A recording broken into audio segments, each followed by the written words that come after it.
and welcome back to RareRoo Crafts. It is the 11th today, and that means it's Embellishments on the 11th. So this is a collaboration hosted by the lovely Deb Houck. We did it all last year and we are carrying it on into 2021, which I'm really pleased about because I love making embellishments. So the idea is that we make little embellishments. I'm trying to do it using up my scraps, so I'm always diving into the scrap bin before I look at anything else to make my embellishments with. And I'm trying to use things that I already have in my stash to make them too. So as I say, this is a collaboration, so there are lots of other amazing crafters. They will all be linked in the description box below this video, so please do go on and check them out. So I'm going to start off by showing you one embellishment, and I only made one of this one. So I made this cute little fox, and it's quite cute. However, it was a bit of a pain to put together because some of the bits sort of pop out. So in order to get them to stay in place, you've got to put a bit of tape on the back. There wasn't a nose, so I ended up using what's supposed to be the little hand to work as a nose. There wasn't a tip to the tail, so I used this arm and sort of turned it around the other way to turn it into a tail. It's worked out fine, and she is very cute, and I probably will make some more of her, probably for Valentine's Day, but it was frustrating to put together, so I did only make one of her. However, I then have made, we'll start with these ones. So I made some, just some rosettes to put on bag toppers. So I made 4 of these. So the rosettes themselves, the crepe paper rosettes, were sent to me by my lovely friend, Leslie Bromfield. She made me a whole box full of rosettes and kindly sent them over to me, so I thought I would make a little start on those. So I just grabbed out of my stash a pack of stickers that I bought from Aldi. Oh, I don't know, this time last year maybe, and I thought, right, do you know what I'm going to do? I'm going to make some rosettes. I'm going to give myself 15 minutes and one set of stickers, and I've always got a little crate of all different like gemmies and things on that sit just off to one side of my desk. So I grabbed those and the little drawer that had got my ribbons on and was like, right, that's it. You've got 15 minutes. Make as many as you can with the things that you've got in front of you, and I really like them. I think they're super cute, and I think they're going to be really nice, particularly on summery sort of projects, just to pop on the top of a bag topper, and it'll just make making that bag topper that bit quicker and easier. So I literally have just taken stickers. I've got a few little tag things to one side, so I just chucked those on as well, and I've just sort of layered them up in whatever way I think looks cute. If I'd have given myself a little bit longer, I probably would have put the stickers onto card and then cut them out a little bit closer, and that would have made them sit nicer for the way that I like them. But I was determined to do it in the 15 minutes that I set myself. So that's what I made, and I really like them. I think they're really, really cute. And then I have been playing as well with a couple of die cuts that I got before Christmas. So first of all, I made this girl, and I made 6 of her. So I'd got enough of the dark brown cardstock in my scrap bin to do 3, but then I ran out. So I found a lighter brown cardstock and carried on, because I'd got lots. I'd got a whole sheet, well, not a whole sheet, but more or less a whole sheet of the pretty rose patterned.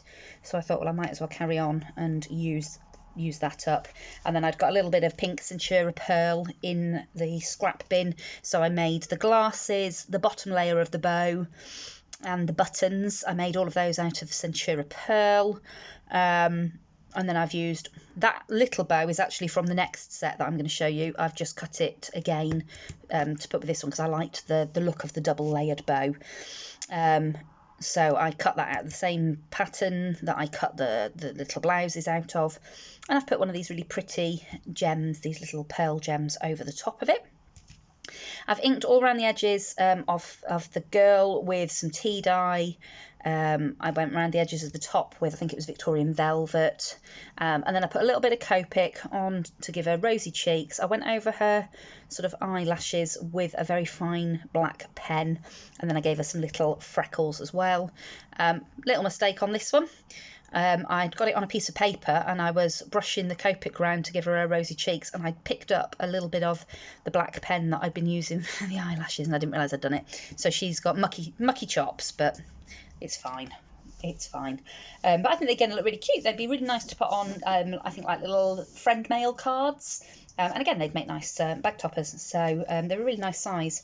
They're, you know, same size as my hand. So I really, really love how they came out. And I can just imagine these in all different patterns for her tops. And there is actually another style of glasses as well, a more sort of square style of glasses that came in the die set. So I really, really like her. I think she's super cute. And then I got this one as well, and so obviously I had to make her up as well. So again, I cut all the pieces out. This one was really easy to put together. This was a really lovely one to put together. I cut all of the body pieces out, inked around the edges of those with Vintage Photo, I think it was, and then cut the hair. I did actually ink around the edges of the hair with some Versamark, hoping that it might highlight it a bit, but it didn't. So I think if I do them again, I might do the hair in a very, very, very dark, either brown or grey, just so that I can give a little bit of tone to it. Or I could even go in with my coloured pencils, I suppose, and you know, do a little bit with that. I cut out the earrings with some gold glitter paper. The little bow, I kept it simple. I used the same pink as I've used on the love heart in her top, and then I've just put a gem over the top of it. I cut the top again. I just went for as many as I could get out of the scrap that I'd got of that paper. Cut the little hearts out in the pink to match the bow, and then I'd actually got a stamp in my stash, a tiny one that said relax, so I've then stamped relax over the top of all of the hearts, and I just think that looks so cool. It looks quite 80s, which I think is really cool. The eyes, I cut them out in white obviously, and then I've just coloured them with green, and then I was really struggling to get, so you can see that's the first one I did, and I was really struggling to get a black circle for the pupils. It just looked weird, so I went and dug around in my stash, and I'd got a lawn fawn set of stamps that was like a snow scene, and it had got a tiny little circle, so I actually stamped all of the eyeballs with some Versamark ink, and then just put a dot of white gel pen over the top to get the highlight. And I love them. I just think they're going to be so much fun. I think you could just imagine them, you know, on a card together, you know, to send out as a hello friend. You know, and you could do them in all different. I can imagine her with really sort of bright curly ginger hair, and you know, blonde. Oh, you could just, there's the possibilities are endless. You could do so much with these, and I just think they are so super cute. And you could cut them all out just in white paper and then colour all the different elements. You can do what I do, which is, you know, you can cut them out of coloured cardstock ink and do a little bit of inking, and paper piece them. Yeah, just epic. I really love them, and I'm really pleased with how they've come out. Sometimes my light's in the way a little bit. Try and move it out of the way a bit. But yeah, that's what I've been making. So like I say, I haven't made tons and tons, but I have had a good few hours sat at my craft desk today having a play, and just it was nice to lose myself in my scrap box and just make things for the joy of making them. Like I say, I love making this sort of thing. I love die cuts, I love paper piecing, so this for me was a real pleasure to sit down. And yeah, they were nice and easy to put together, which made it a joy to do. My little fox, as cute as she is, she was a bit of a pain to put together, but I will, now that I've got it figured, now that I know that I can use the hand for the nose, etc. I probably will make a few more of her, because she is very cute. So that's what I've made for this month's embellishments on the 11th. I hope you've enjoyed having a look at my little creations. And if you did, then please do consider subscribing to my channel and hit that bell icon so you get notified each time I upload a new crafty video. Don't forget to go on over and check out all the other fantastic collaborators. I can't wait to sit down after my tea and have a watch and see what everybody has created for the first month of 2021. So for those of you that haven't watched, Happy New Year, and I will see you all again very soon in another crafty video. Bye for now.